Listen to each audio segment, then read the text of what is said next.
नमस्ते दोस्तों, मैं आप सभी को स्वागत करता हूं हमारे इस चैनल हेल्पिंग विल में। तो अगर आप एक सैलरीड पर्सन हैं और आपको एक लोन की ज़रूरत है, तो आज हम बात करने वाले हैं एसबीआई के लोन के बारे में, जहां पे आपको डिटेल में पता जाएगा कि आप एसबीआई बैंक से लोन कैसे ले सकते हैं। इसके लिए आपको क्या क्या डॉक्यूमेंट्स चाहिए होता है, आप इसको कैसे आसानी से अप्लाई कर सकते हैं, वगैरह वगैरह। तो अगर आप एक सैलरीड एम्प्लॉय हैं तो जिसको एक लोन की ज़रूरत है, आप लोन के बारे में ढूंढ रहे हैं, तो इस वीडियो को आखिर तक जरूर देखिए। यहाँ पे आपको बहुत ही अच्छी जानकारी मिल जाएगी लोन के बारे में। तो चलिए शुरू करते हैं।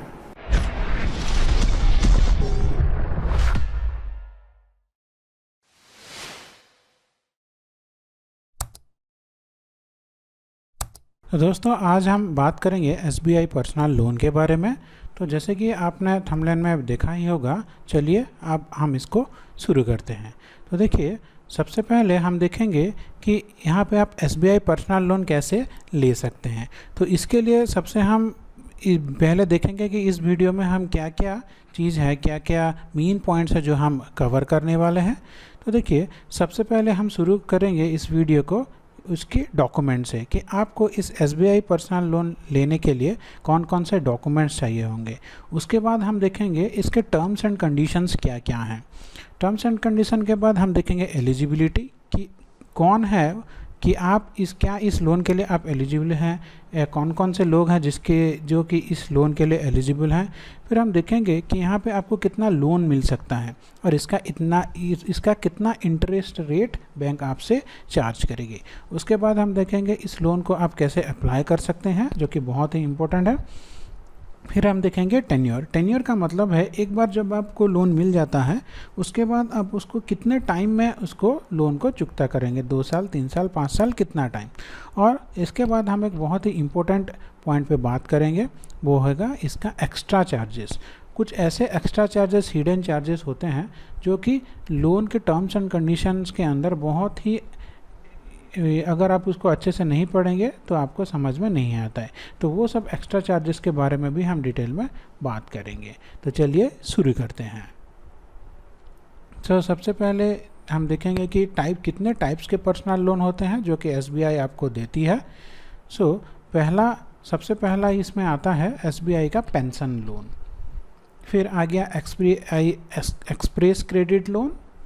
फिर आता है लोन अगेंस्ट सिक्योरिटी। फिर आता है एसबीआई क्विक पर्सनल लोन। ये 4 तरह का पर्सनल लोन हो गया जो कि एसबीआई आपको देती है। इन चारों में से आज हम जिस लोन के बारे में बात करने वाले हैं वो है SBI express credit personal loan. तो चलिए शुरू करते हैं। सबसे पहले हम देखते हैं कि इसके क्या क्या बेनिफिट्स हैं। पहले हो गया, यहाँ पे आपको 20 लाख तक का लोन मिल सकता है। इसका इंटरेस्ट रेट बहुत ही कम होता है कंपेयर टू, मान लीजिए आप किसी दूसरे बैंक में जाते हैं इस लोन को लेने के लिए, तो वहाँ पे जितना इंटरेस्ट रेट आपको देना पड़ेगा, एसबीआई में अगर आप यही सेम लोन लेते हैं तो दूसरे बैंक के मुकाबले यहाँ पे आपको कम इंटरेस्ट रेट देना पड़ता है। फिर इसका प्रोसेसिंग फ़ी बहुत ही कम होता है। जैसे कि आपको पता है, जब भी आप किसी पर्सनल लोन के लेने के लिए जाते हैं दूसरे बैंक में, तो उसके लिए प्रोसेसिंग फ़ी ही आपका 2%, 3%, 4% तक हो जाता है, पर यहाँ पे जो प्रोसेसिंग फ़ी है वो बहुत ही कम होता है। फिर हम देखेंगे इसके लिए आपको क्या क्या डॉक्यूमेंट्स देने पड़ेंगे। यहाँ पे आपको बहुत ही कम डॉक्यूमेंट देना पड़ता है, जो थोड़ी सी 2-4 डॉक्यूमेंट से आपको लोन सैंक्शन हो जाता है। फिर यहाँ पे आपको कोई भी एक्स्ट्रा चार्जेस पे नहीं करने होते हैं। ये एसबीआई अपनी तरफ से बोलता है कि अगर आप ये वाला लोन लेते हैं तो आपको कोई एक्स्ट्रा चार्जेस देने की कोई ज़रूरत नहीं है। फिर उसका अगला बेनिफिट हो गया no security and no guarantor. इसका मतलब क्या है कि जब भी आप कोई बैंक में जाते हैं लोन लेने के लिए, तो आपको उसका कुछ सिक्योरिटी देना पड़ता है। मान लीजिए मुझे एक 10 लाख का लोन चाहिए, तो 10 लाख का लोन लाने के लिए मुझे अपना कोई चीज़, मेरा प्रॉपर्टी या फिर कुछ भी बैंक के पास गिरवी रखनी पड़ती है। पर इस लोन के बहुत ही खास बात है कि यहाँ पर आपको कोई भी सिक्योरिटी देने की ज़रूरत नहीं है, ना ही कोई गारंटर की ज़रूरत है। आप बिना सिक्योरिटी या फिर बिना गारंटर के भी ये लोन ले सकते हैं। फिर चलिए हम बात करते हैं इस लोन की एलिजिबिलिटी के बारे में। तो इसके एलिजिबिलिटी का पहला शर्त है आपका एज कम से कम 18 साल होना चाहिए। उसके बाद आपका सिविल स्कोर अच्छा होना चाहिए। तो मैं आशा करता हूँ कि आप सभी को सिविल स्कोर के बारे में पता है, सिविल स्कोर क्या है, सिविल स्कोर कैसे कैलकुलेट करते हैं। तो अगर आप चाहते हैं कि मैं इसके लिए एक डेडिकेटेड बनाऊँ तो प्लीज़ मुझे कमेंट कीजिए, मैं इसके ऊपर एक डेडिकेट वीडियो बना दूंगा। तो किसी का भी सिविल स्कोर अगर अच्छा हो तो उसको आराम से ये वाला लोन मिल जाएगा। फिर हम देखते हैं इसका तीसरा कंडीशन, यहाँ पे salaried employed having salary account with SBI. तो अगर ये लोन सिर्फ सैलरीड एम्प्लॉयड के लिए ही है, अगर आप सैलरीड नहीं हो तो ये वाला लोन मिलना थोड़ा मुश्किल है। तो सैलरीड, जैसे कि आपको पता है कि जब भी हमें सैलरी मिलती है तो ये हमारे बैंक अकाउंट में आती है। तो यहाँ पे एसबीआई का एक कंडीशन है कि अगर आपका सैलरी अकाउंट एसबीआई बैंक में है जब भी आपको ये लोन मिल पाएगा। तो ये वाला लोन सिर्फ उन्हीं लोगों के लिए है जिनका सैलरी अकाउंट एसबीआई के साथ है। पर दोस्तों, अगर आपके बैंक अकाउंट, अगर आपका सैलरी अकाउंट एसबीआई बैंक के साथ नहीं है बल्कि किसी दूसरे बैंक के साथ है तो आपको निराश होने की कोई ज़रूरत नहीं है। आप प्लीज़ इस वीडियो पे बने रहिए। मैं आखिर में आपको एसबीआई के कुछ ऐसे ट्रिक्स बताऊंगा, कुछ ऐसे मेथड बताऊंगा जिसको आप अगर अप्लाई करेंगे तब अगर आपका सैलरी अकाउंट एसबीआई के साथ नहीं है तब भी आपको एसबीआई का ये वाला लोन मिल जाएगा। तो चलिए इसको आगे बढ़ाते हैं। फिर आपका मिनिमम मंथली जो इनकम है, जो आपको सैलरी मिल रही है, वो कम से कम 15,000 रुपये होना चाहिए। अगर आपका 15,000 रुपये से कम सैलरी है तो ये वाला लोन आपके लिए नहीं है। फिर इसका ईएमआई और एनएमआई रेशियो लेस देन 50% होना चाहिए। तो इसको हम समझते हैं एक एग्जाम्पल से। जैसे कि मान लीजिए मेरी सैलरी 50,000 रुपये पर मंथ है, मैं एक महीने का 50,000 रुपये मेरी सैलरी है। तो इसका मिनिमम मंथली इनकम के हिसाब से मैं तो एलिजिबल हूँ। तो यहाँ पे मुझे कितना लोन मिलेगा उसको हम कैलकुलेट करेंगे इस सैलरी के 50% के हिसाब से। तो 50% हो गया इसका आधा, तो 50,000 का आधा हो गया 25,000 रुपये। तो मैं जितना भी लोन लूँगा उसका मुझे मंथली इसका मुझे ईएमआई पे करना पड़ेगा। मान लीजिए मैं 10 लाख का लोन लेता हूँ तो उसका मंथली ईएमआई मैं मैक्सिमम 25,000 तक दे सकता हूँ, उससे ज़्यादा नहीं दे सकता। तो और इसका और एक भी कंडीशन है, मान लीजिए आपने पहले से कुछ लोन ले रखा है। जैसे कि मान लीजिए मैंने पहले से एक कार लोन लिया है, उसका ईएमआई मैं हर महीने 10,000 रुपये भर रहा हूँ। तो अगर मैं फिर से कोई लोन लेना चाहता हूँ, ये वाला लोन लेना चाहता हूँ, तो क्योंकि मैं ऑलरेडी पहले 10,000 रुपये लोन पे कर रहा हूँ तो अभी मैं मैक्सिमम 15,000 रुपये लोन ही पे कर सकता हूँ। तो ये 10 और 15 मिला के 25,000 हो गया। तो चलिए आगे बढ़ते हैं। अब हम बात करते हैं कुछ डॉक्यूमेंट्स के बारे में कि ये वाले लोन के लिए आपको क्या क्या डॉक्यूमेंट्स चाहिए होंगे।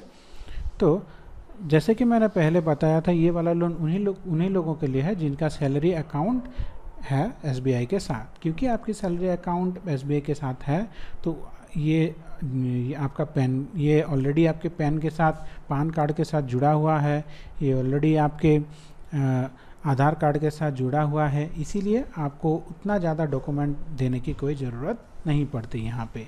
तो ये सैलरी अकाउंट डिटेल्स ऑलरेडी आपके बैंक के पास है, इसलिए यहाँ पे आपको बहुत ही कम डॉक्यूमेंट में लोन पास हो जाता है।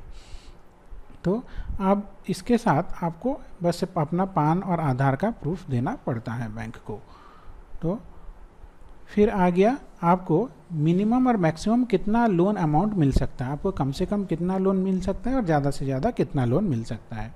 तो देखिए दोस्तों, ये हम डिवाइड करेंगे दो तरह के लोन से। पहला लोन हो गया आपका टर्म लोन। टर्म लोन में आपका मिनिमम लोन 25,000 रुपये का मिल सकता है आपको, और जो मैक्सिमम लोन अमाउंट है वो 20 लाख तक का मिल सकता है। मतलब अगर आप टर्म लोन लेते हो एसबीआई बैंक से तो आप कम से कम 25,000 रुपये का ले सकते हो, ज़्यादा से ज़्यादा 20 लाख रुपए का ले सकते हो। फिर दूसरा टाइप का लोन हो गया ओवरड्राफ्ट लोन। तो यहाँ पे हम समझते हैं कि ये ओवरड्राफ्ट लोन क्या होता है। तो देखिए, जैसे कि आपने मान लीजिए बैंक से 10 लाख रुपए का लोन लिया है, आप उसका ईएमआई भर रहे हैं, तो किसी दूसरे सोर्स से आपको 2 लाख रुपए मिल गया। तो आपने 10 लाख रुपए का लोन लिया, आप उसमें ईएमआई भर रहे हैं, तो किसी दूसरे सोर्स से अगर आपको 2 लाख रुपए मिल गया, तो वो 2 लाख रुपए आप बैंक को चुका देंगे। तो पहले आपने 10 लाख रुपए का लोन लिया था, उसके ऊपर आपको ईएमआई बन रहे थे, अभी अचानक आप 2 लाख रुपए चुका दिए, तो अभी जो आपका लोन का ईएमआई होगा वो 10 लाख के नहीं बल्कि 8 लाख के ऊपर कैलकुलेटेड होगा। तो इसमें आपको मिनिमम 5 लाख रुपए का लोन मिल सकता है और मैक्सिमम 20 लाख रुपए तक का मिल सकता है। ठीक है, तो यहाँ पे एक कंडीशंस है कि ओवरड्राफ्ट लोन आपकी सैलरी जितनी है, मान लीजिए आपकी सैलरी महीने में 50,000 रुपये है, तो उसका 24 टाइम्स, तो 50 इंटू 24, 50,000 इंटू 24, उतना ही आपको मैक्सिमम लोन मिल सकता है। आपकी मंथली सैलरी जितना है उसमें से आप 24 गुना कर दीजिए, उतना आपको ज़्यादा से ज़्यादा उतना रुपए का लोन मिल सकता है। तो उसके बाद अब हम देखते हैं कि रीपेमेंट, आप ये वाला जो लोन आप ले रहे हो उसको पेमेंट कैसे करोगे, एसबीआई बैंक को कैसे पे करोगे।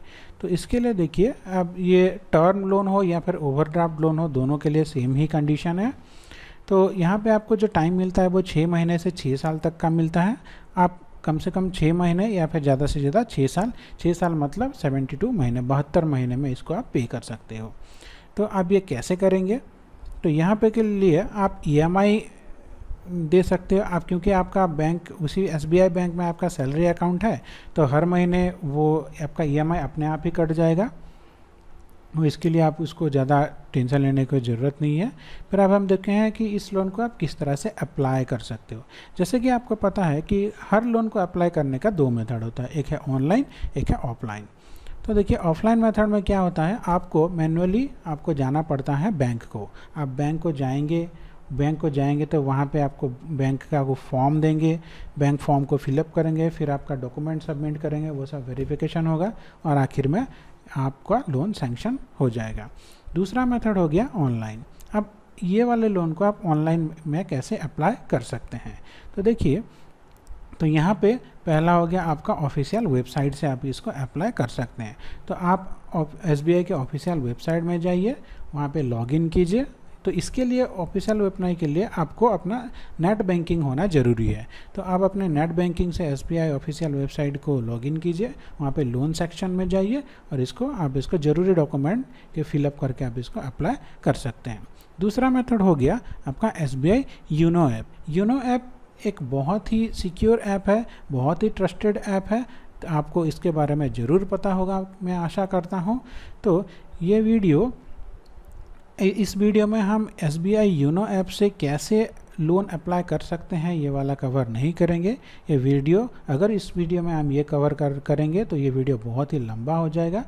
अगर आप ये चाहते हैं कि मैं ये वाला लोन एसबीआई यूनो ऐप में कैसे अप्लाई करेंगे, इसके लिए एक डेडिकेटेड वीडियो बनाऊं, तो प्लीज़ मुझे कमेंट कर दीजिए, मैं वीडियो बना दूंगा। तो जैसे कि मैंने बताया था एक्स्ट्रा चार्जेस के बारे में, तो यहाँ पे क्योंकि एक्स्ट्रा चार्जेस हमेशा चेंज होता रहता है एक स्टेट से दूसरा स्टेट, तो इसमें हम इसको कवर नहीं कर रहे हैं। आप जब भी आप लोन अप्लाई करेंगे तब आपको ऑटोमेटिक पता चल जाएगा इसके बारे में। ये कुछ ज़्यादा इतना मैटर नहीं करता, थोड़ा बहुत ही चार्ज होता है। तो जैसे ही मैंने वीडियो के स्टार्टिंग में आपको बोला था कि अगर आपका बैंक अकाउंट एसबीआई में नहीं है, किसी दूसरे बैंक में है, तो तब आप इस लोन के लिए कैसे अप्लाई कर सकते हैं। तो स्टार्टिंग में ही मैंने आपको टाइप्स ऑफ लोन के बारे में बताया था। तो यहाँ पे देखिए एसबीआई का एक क्विक पर्सनल लोन है। तो अगर आपका सैलरी अकाउंट एसबीआई में नहीं है और किसी दूसरे बैंक में है, तो आप एसबीआई क्विक पर्सनल लोन पे अप्लाई कर सकते हैं।